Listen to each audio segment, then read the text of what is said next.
Hey, welcome back to the channel. Are you a fan of the Bandai WonderSwan, whether it's the color, the black and white, or the crystal?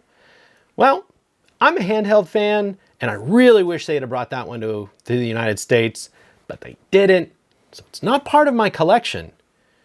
But it suffers the same problem as our Game Boy and Game Boy Colors. The original screens are just, well, awful. So we're going to look to see what it takes to put an IPS in a WonderSwan crystal today. And if you stick around, we'll show you how to get it done.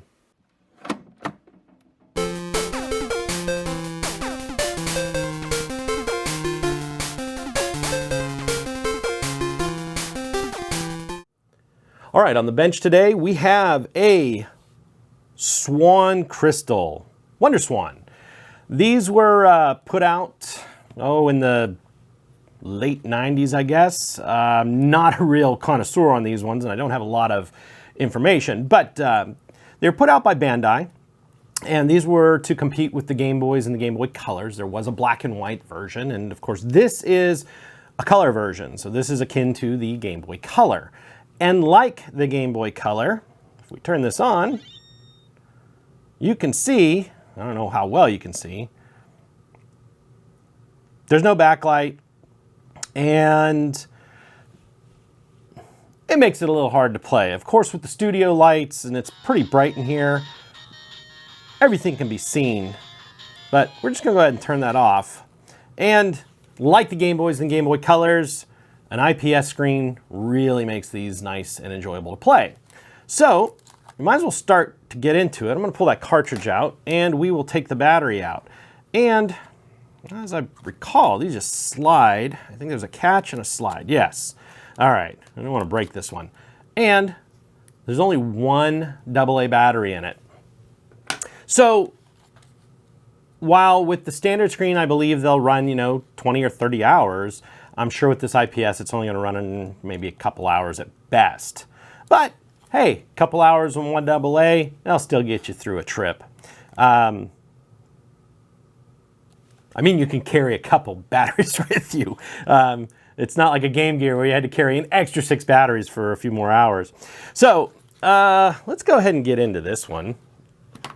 I did not supply the IPS screen. The customer supplied this one for me. And as you can see here, the kit came with a little bit of double side, a board, some loose wires, a ribbon. Of course, our IPS screen is here. I don't want to break it. With, it looks like the way that's trimmed, it's double side to go around the edge, some mounting film, and of course a new front plate. So we'll set that all just aside for now. And it did come with a hex wrench, or a Torx wrench, because there's 6 Torx in the back of this. And it feels like it fits pretty good, but that's a number 6. Yeah, that fits pretty nice. There's a little bit of play in that. I'm probably going to guess that it's like a number 7 or something metric. I don't even know if there is metric Torx, but because that might have been something stupid to actually say.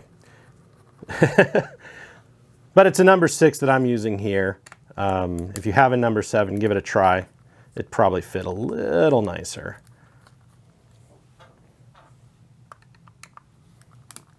Now, as a lot of you know, I am a handheld fanatic. My original game collecting was based on handhelds, going the whole way back to my original Game Boy that I bought and is still in playable condition. The only thing I've ever done to it was change the faceplate because, as a lot of you know, the glue just decays. So even if it's kept nice and in a case, one day you'll pick it up, you'll tip it, and it'll just fall out.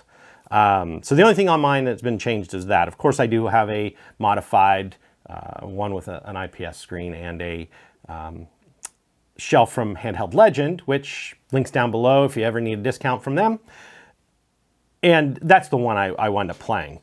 Now, I don't have a WonderSwan in my collection because it officially never came to the United States. This was as far as I know, Japanese only. I don't even know if it got into Europe or whatnot. If somebody knows, go ahead and make comments down below. Let me know. It is a neat system. You know, there's the A and B buttons and of course 2 sets of D-pads because some games are played vertical. All right, so all the screws are out. I don't think there's one behind there. So let's see what we can do.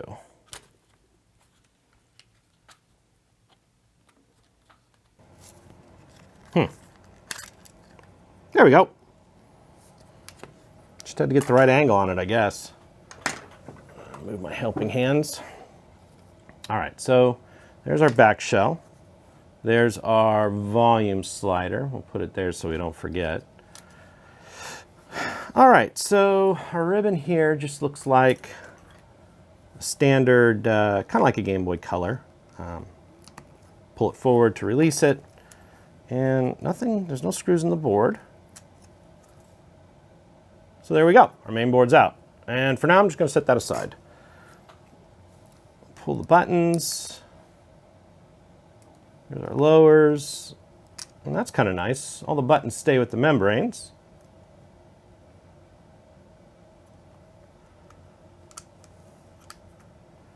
All right, we'll give those a clean before we do anything. Now, if this is like a Game Boy Color, yeah, it is. All right, so a little bit of a twist, and it will lift an edge. Of course, this isn't easy to do with one hand. There we go. Our screen's out. Wow, this is an extremely thin screen. There's no metal backer like the Nintendo screens. It is just laminated glass with the liquid crystal in the middle. Now, one thing, and I'm not 100% sure on this one, I have seen others that have included this. The Bandai screen, the WonderSwan screen, you can see there's like this little edge on it. And that's actually indications for things like volume and I believe battery and whatnot. There's one kit out there that I know this disappears, and there's one kit that they generate it, you know, within the board. So I'm gonna set that somewhere real safe. I'm gonna put it way over there, and I'll bubble wrap that for the owner. And honestly, that screen looks real nice, and if it's not a different size, I'm just gonna leave that one on, and he can save this one for later. To me, it looks like the same size. Let's go ahead and remove that. Since this one seems like it's glass, this one's in great shape, but if there's a slight difference in that window, you know, we need to account for it. So I'm just gonna use a spudger from the back side, just walk it around.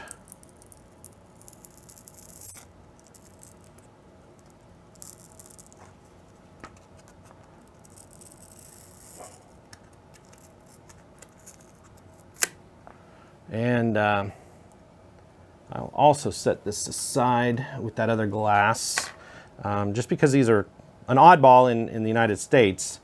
I don't know how easy it'll be to get another. So let's go ahead and put this one on.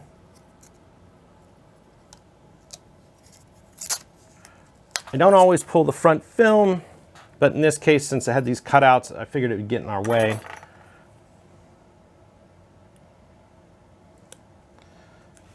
And like I said, I didn't buy this kit, so I can't vouch for the quality of any of it at the moment. So far it looks nice, but let's see how that fits. Oh, that fits real good. I've bought a bunch of these glass ones over the years, and they either fit real sloppy or they just don't fit quite right. And when you try to push down into one of the corners, you wind up cracking them. So that screen looks real nice. Hey, piece of bubble wrap. Put that screen in there. Give it back to the owner.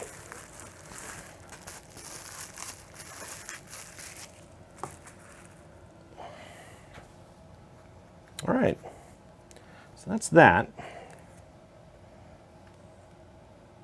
Here is our screen cutout. I'm gonna have to do a little bit of looking. I'll be right back. All right, sorry about that. And I started working on it before I realized, I wasn't recording. So anyway, believe it or not, you can find a bunch of videos and information on how to mod the standard WonderSwan color. This is a crystal. I couldn't find a single video, and of course, I couldn't find the company that made the screen. But from what I can tell, just simply by setting this screen down inside, yeah, we needed to remove this edge. So I started working at it. The first thing I did is I used these flush cutters. And anytime you're going to be working on this kind of stuff, these little flush cutters are a real godsend. They can do multiple things, but the nice thing is that they can trim plastic without too much damage. But since it's this clear color, as I started to put a little pressure on it, a crack formed. So I didn't even cut the whole way through. So what I had to do is use a scalpel or a hobby knife, and I scored several times where I wanted the cuts to be. And of course, I didn't try to come around this corner. I scored up here, and worked my way around. So, and then I also cut this length in half. As you can see, it should have been this entire length. So now that we have most of it removed, we can go where I've already scored. Don't even go the whole way in. Just get a little bit into it, little pressure and a wiggle. And kind of work your way through, because you do not want this to crack. If you crack a Game Boy shell, too much. If you crack a Game Boy shell, it's not the end of the world. There's a lot of other Game Boy shells out there, even if you want an original one. But, you crack one of these, you're going to have an unhappy customer. Or, even if you are the owner, just wiggling, just working it. It should come apart right where we scored it. There we go.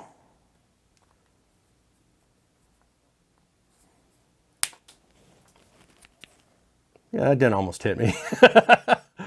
All right, so as you can see, eventually it will come out and you won't cause any damage to the shell. So, and now the other side of these flush cutters, it's real nice, is you can get right into the shell. And once the chunk is out, it will quite literally cut it flush. So from what I can see, by just setting that in, we needed to come the whole way to the edge where these pegs are. And on a little bit of the information I found on the regular WonderSwan, we will align it into this corner, and these pegs are also in the WonderSwan. I'm assuming that the crystal screen physically got smaller, so they added that to the mold. One other thing you can do, and I'd like to get a little closer to this one, is you can use a flat blade, a chisel blade, come in and just remove any high spots. Now, in retrospect, for anybody doing this at home, don't be so fast to put your glass screen in. I didn't know we had to do any trimming, and of course, with the glass screen in place, there is the possibility of damaging the glass. So, and the other thing is too, now we got to deal with dust on the inside of the screen.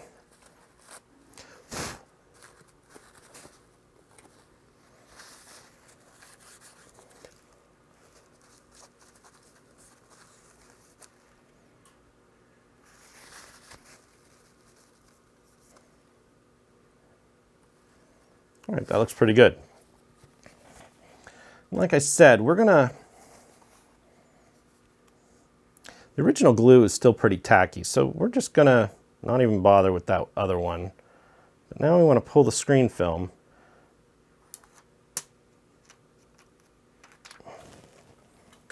And we're gonna make sure it is aligned into this edge.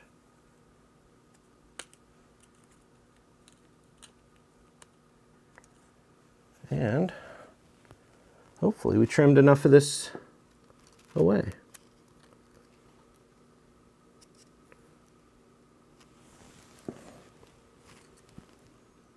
All right, there's one thing I don't like. This peg, even though they don't show it, or it's in the other WonderSwan, it is pushing right at the edge of this cable, so it's got to go.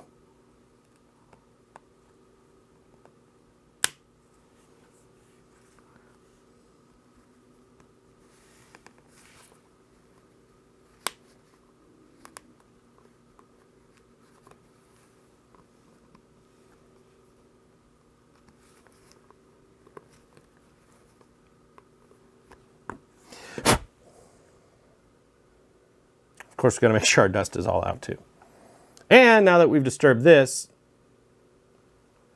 nothing's worse than assembling one of these and having dust in behind there. All right, so let's try this again. I'm going to line it up into this edge.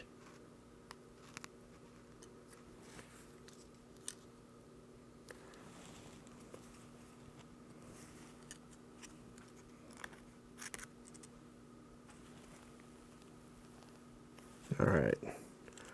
Still got a little bit of plastic we're hanging up on. Right here at this top where we trimmed it.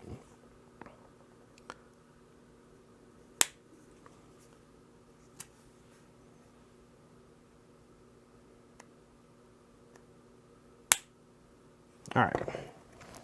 That should do it. Never force these things. You know, if you've got to fit it 3 or 4 times, then that's what you do.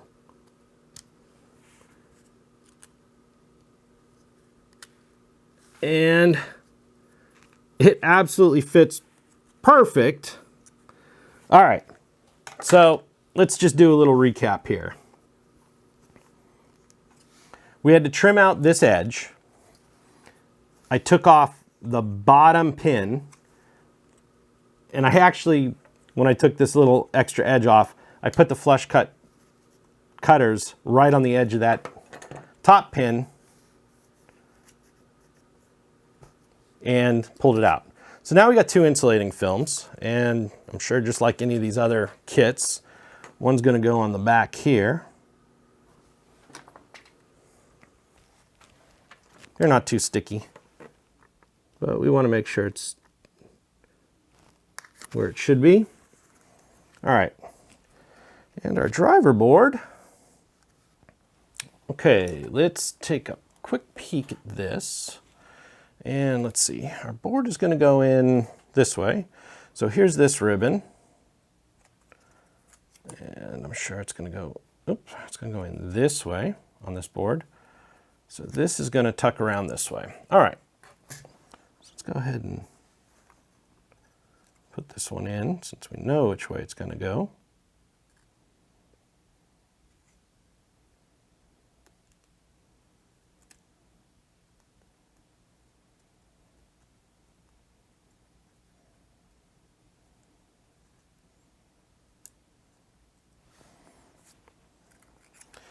And this is a double row pin, kind of like what Nintendo uses, so you got to be careful with it.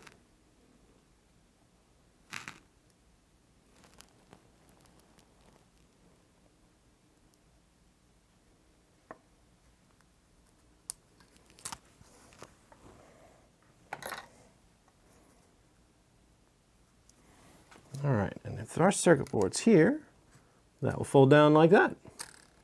All right. So we can put our 2 touch sensors. Honestly, this is probably a good place to use some of this double side to hold our board in place.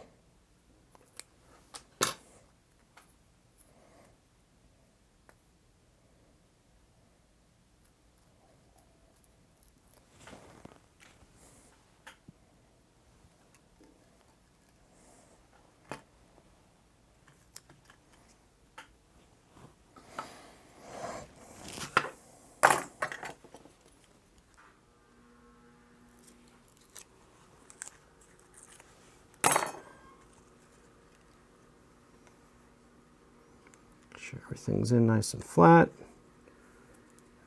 and stick it down. I'm going to put just a little bit of capped on tape across there, just to hold our ribbon down.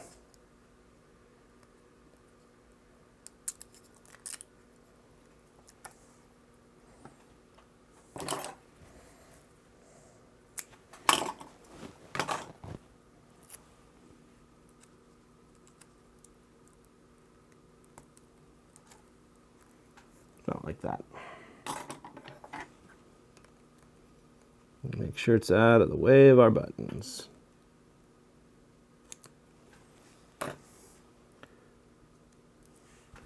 Speaking of buttons, let's see.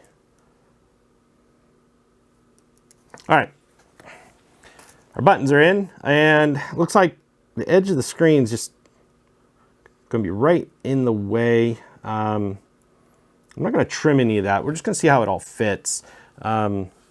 You know, these only go in one way. Here's the pins, and there's a key in the rubber. They sit at an angle.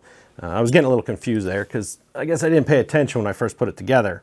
Like I said, these didn't come into the United States, and there's not one in my own personal collection because it was not a USA release. So let's see if we can get the backing off of these.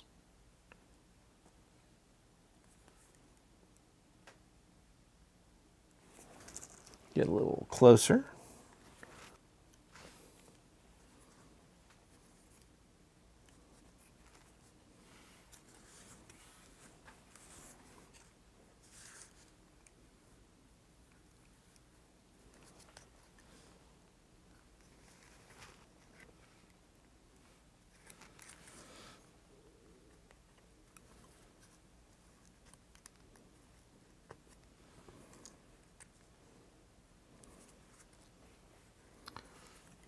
It doesn't really matter where you put the touch sensors. You just want them far enough apart that they're not going to interfere with each other. And of course, everybody puts their hands on these a little differently, so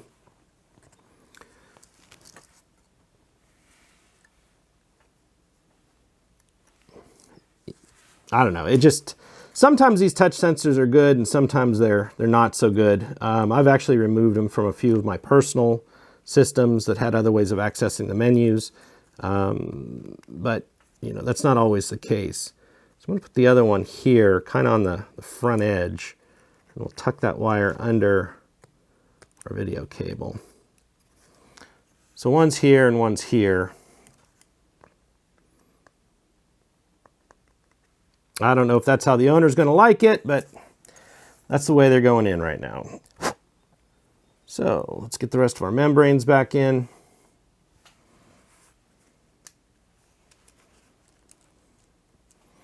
And since we're in here, we might as well give them a little cleaning.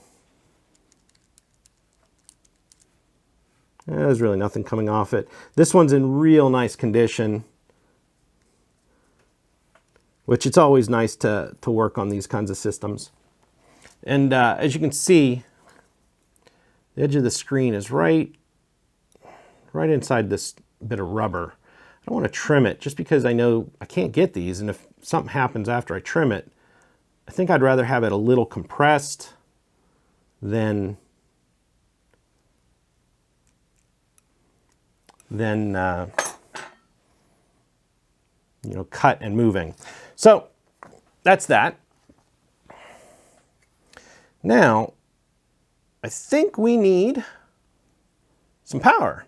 So our board's going to go in like this. We got two wires. Of course, one's red and one's black. Let's heat up our iron. And we're at 390. Of course, they gave us two red wires. Let's not have two red wires. Hey, there's a little piece of black wire there. And we'll strip it. And look at that. It's basically the same length as that red one. So let's just do this. All right. I'm going to strip those. My bench always gets to be a mess after I started working. We have one for ground, one for battery. Oops, my microphone fell. We still good? We're still good. All right, so Excuse me, technical difficulties. All right.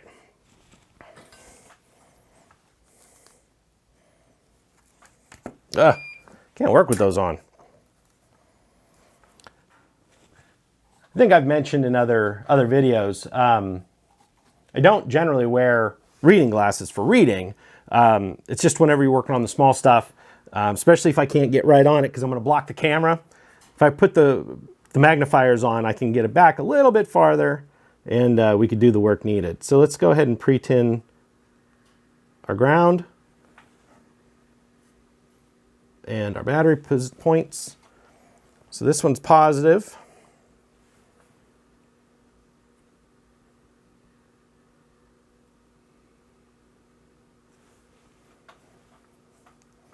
And this one's negative.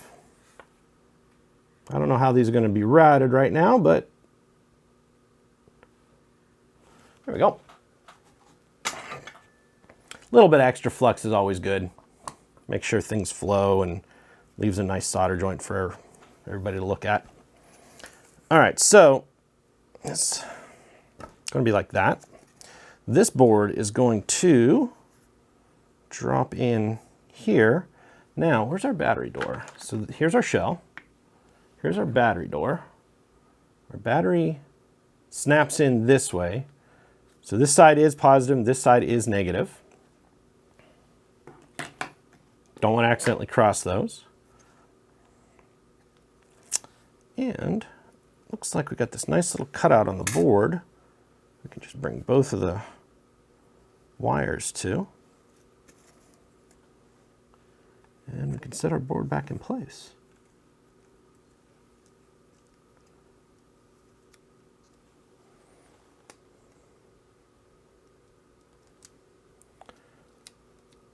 Yeah, I don't know if I like that.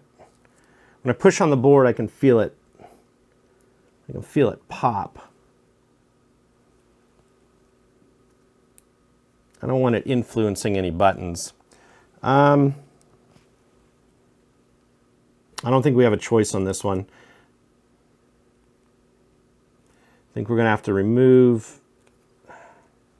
I really don't want to. I think we've got to remove at least part of that top ear. So we're not going to remove the whole thing. We're just going to remove the lip from this edge and the lip's width on our tab. All right, let's see what that looks like.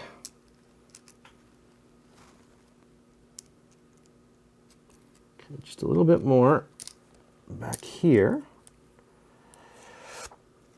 So, it's a nice thing about some of these videos.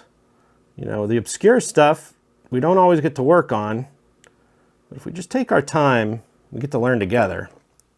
I think that's going to do it. Yeah, that's what we need to do. Okay, so we're just going to take this lip, basically from the button up through the top. So we're not removing all the support or all the mass.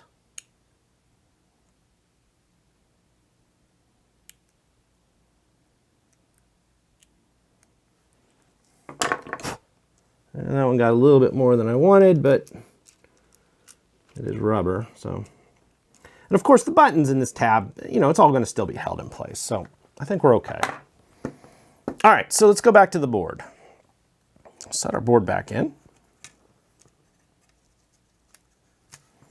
Make sure our wires are clear. And you know what, maybe we don't want to do it that way. Maybe we want to just bring our wires under the board right where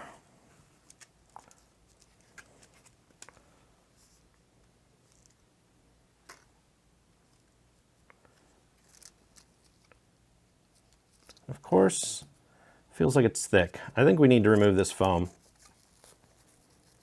and probably use that other insulation tape. so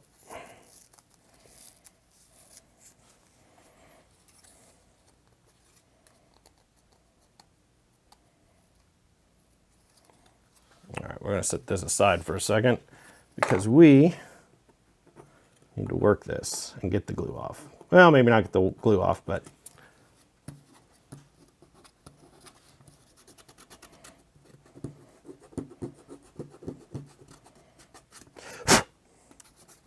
get the bulk of the foam off, and we're going to put this insulating tape on it. So nothing on this board touches anything on that board. All right, let's try this again. 100th time's the charm, right?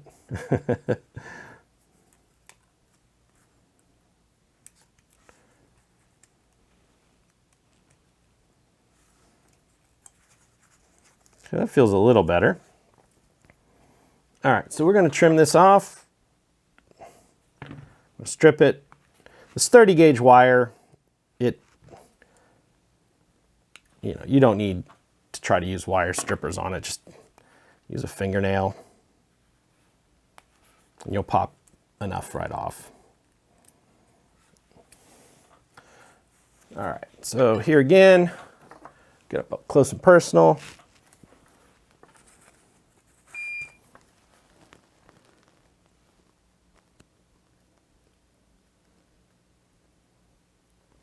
I'm gonna put a bunch of extra solder. Got curved tweezers for this. I'm gonna put a bunch of extra solder right there on that lug.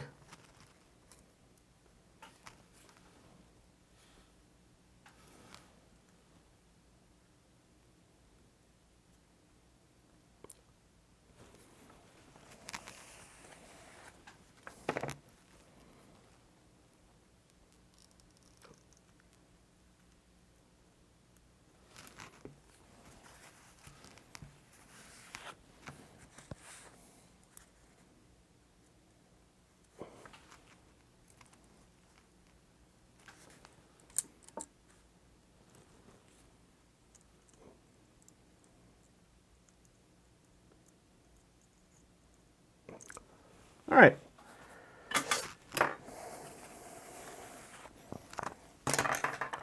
So there's those. And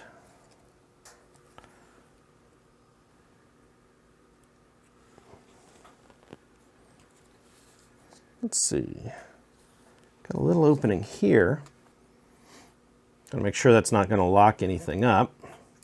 So let's go ahead and bring this wire whole way around there. Tuck it out of the way. And this one can go right down in there. Just make sure it's not on the screw post.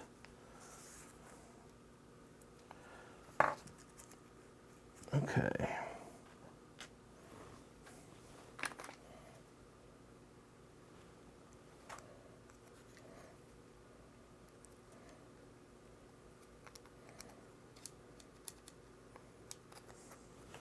All right, that's just a lock for the battery door. So we don't have to worry about a switch on the board or anything. And if we'll go in, there we go. Now we can get this last ribbon in place.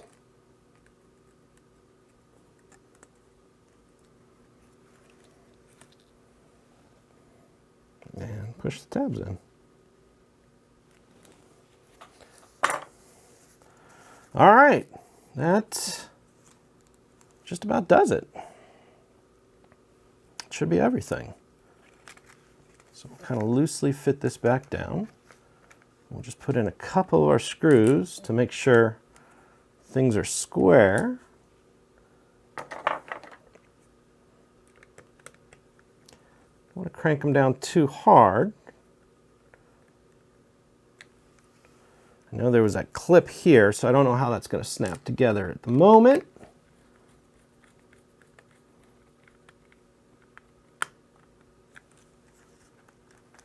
Okay, looks like our top's in. We're good. We're good. All right, let's just go ahead and put the other screws in. Because if there's a problem with the screen, since I didn't buy it, I can't deal with the warranty. Either way, this is going back to the customer.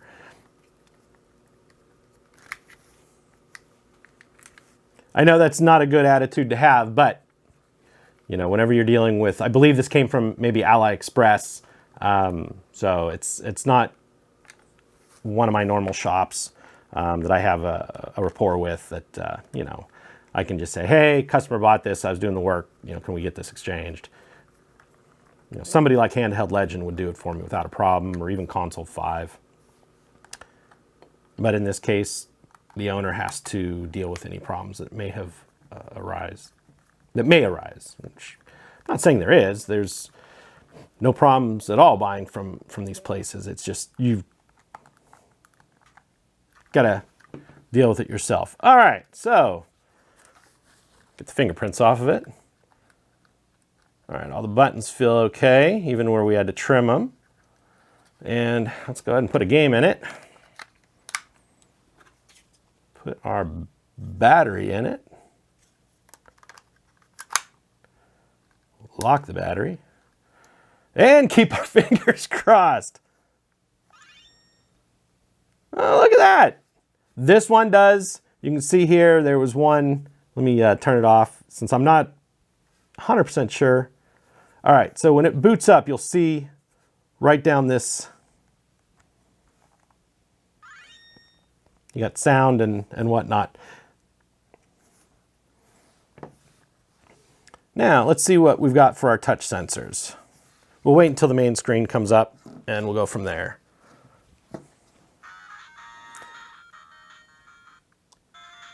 All right, you can see the sound changing.